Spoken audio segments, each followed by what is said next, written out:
You are listening to part 2 of episode 25 of the Psychotherapist podcast. In this part of the episode, although Dr. Bob and I had no idea who we were talking about at the time, we get into the story of Telemachus, an ancient Christian monk who threw himself into the gladiator arenas for reasons we'll get into. We also discuss how doing the right thing is often unpopular. We discuss my journey to Mount Doom that will be coming up in a few weeks and my weapon of choice for that journey. This is part 2 of the Psychotherapist podcast. I hope you guys enjoy it. Peace and love. God bless. And there are other, I believe, feudal Japan had a caste system where they had an untouchables, that weren't even considered I don't know, I'm maybe conflating it with something else, but I bet a lot of civilizations had some level of fucking caste system. I mean, Roman society, if you were a slave, you were a fucking slave. You were reminded every day. Yes,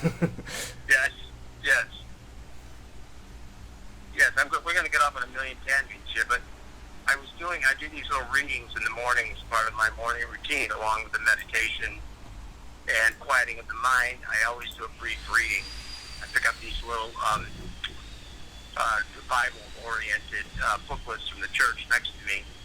And I was reading one the other day, and they mentioned a monk, I can't remember his name, it begins with E, who actually jumped into the gladiator arena and tried to stop the killing and the maiming and the destruction that was taking place. Did you ever hear that story? Where did this take place? In ancient Rome. And you're saying a what kind of monk? A monk. Just a regular monk. Oh, just like a crazy Christian or something? Yeah. I could totally believe. I hadn't heard a story like that, but I definitely know Christians were fucking crazy in that era, and there's a reason the Romans like to throw them to the lions. You know, they kind of deserved it. And no, but Christianity did kind of play a role in sort of how slaves were treated, and are we really going to keep doing these gladiator game things, guys? And it did actually kind of play a role in sort of these civilizational, foundational, moral questions, but yeah. Okay, and you know the history of that, but I had just read this and I thought, wow, this is interesting. This guy had this moral indignation, and it was such that he tried to stop the gladiators. But by the same token, he pissed off a lot of people who used that as entertainment. The gladiator fights were entertainment for the Romans, correct? Absolutely. The only thing they loved more than gladiator games were chariot races. That's the only thing. Okay. And maybe a triumph, which usually included a lot of both.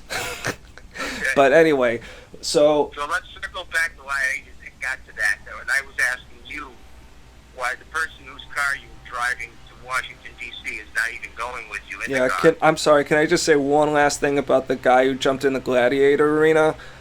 Yes, I knew that you would. Could be possible he just knew one of the guys. I don't know. Could have been a personal thing. Who knows? Because imagine seeing someone you love fucking walking into that arena, bro. That's hard. Yeah. And everyone's fucking cheering while they're getting fucking gutted. Exactly. But exactly. anyway, so... Well, there was a moral principle to the story, which I don't remember. I just remember the act itself. Oh yeah, because it really goes to show that doing the right thing is often not popular. Exactly. Yep. It's not popular, bro. It's a lonely fucking road. Just look at Spike Lee's first movie, the title, Do the Right Thing. Great movie. Yep. Very ironic. So anyway, I don't know what else you want to say about this trip to D.C. other than are you going to... I told you to make it a scouting mission and get into the inner city and check out for yourself what's going on. I really would love to see it up close, and another part of me just wants to stay as far fucking away from it, but I'm just driving through. I'm sure I'll be fine. Well, the reality is, where are you staying? I think we're gonna just do it all in one trip, bro.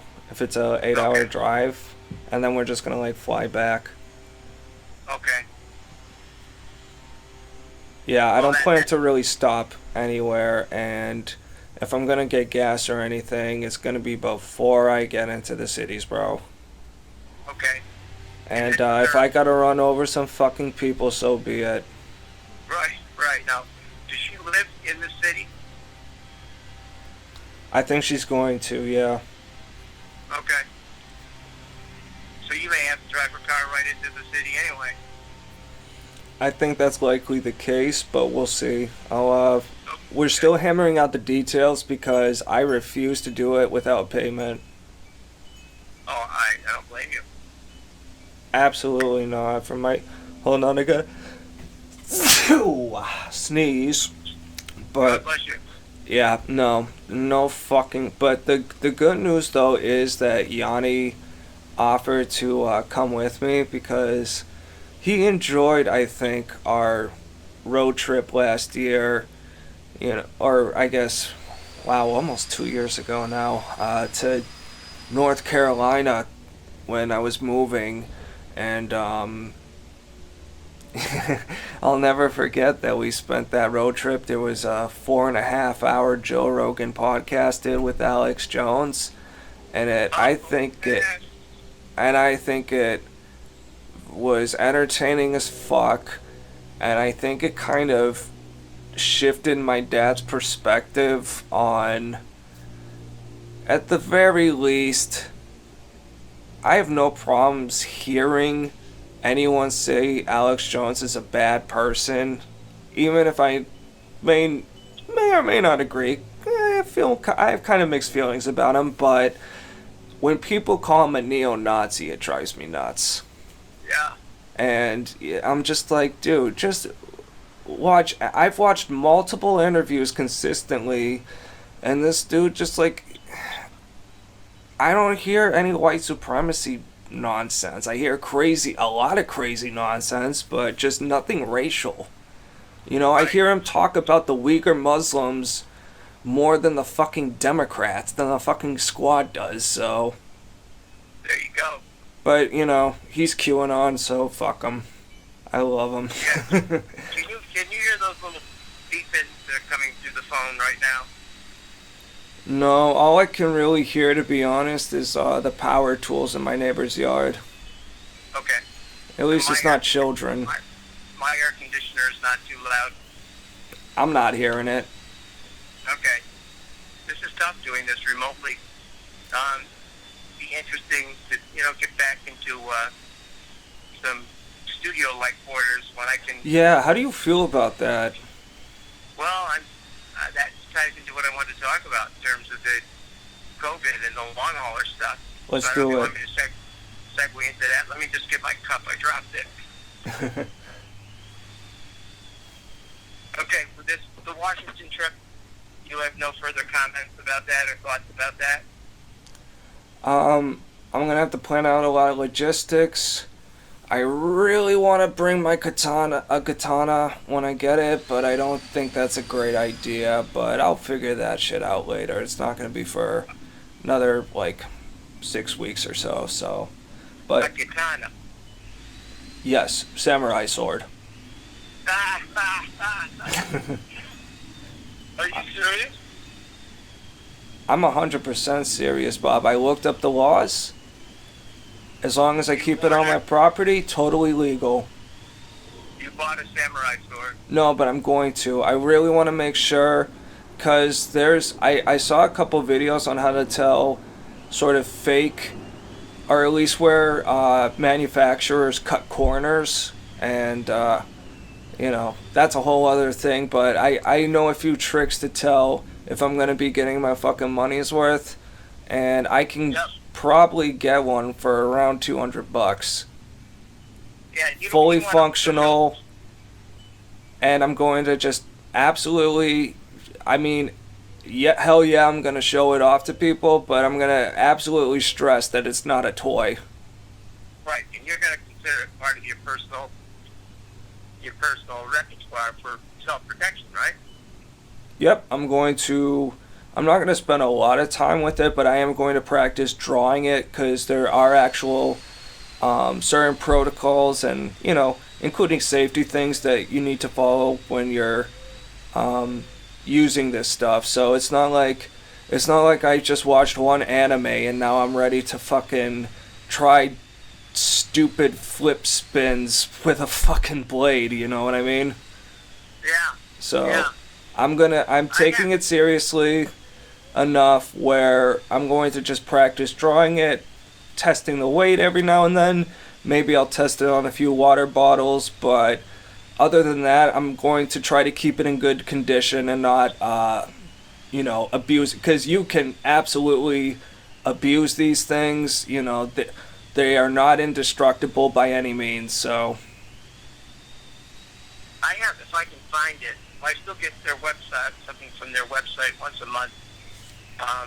It's a Tibetan website, Shambhala Publications, who put out a lot of Buddhist, Tibetan sorts of things. I mean, they great books. I've ordered books from them. Thich Nhat Hanh and others, And they also had a catalog, a subsequent catalog that I've ordered from that would have things like meditation pillows and, aromatherapy kinds of things. And they did have, like, swords and knives in there. I don't know if I can get it online. If I go to they must still have a link where you can buy materials from their store. But I will check it out if I can come across one for you, okay?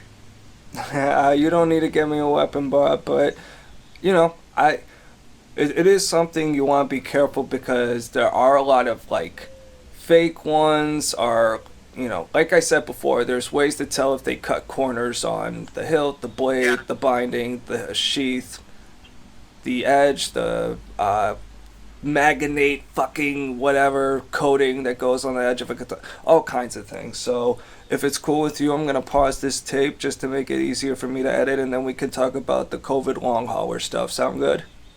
Yeah. All right.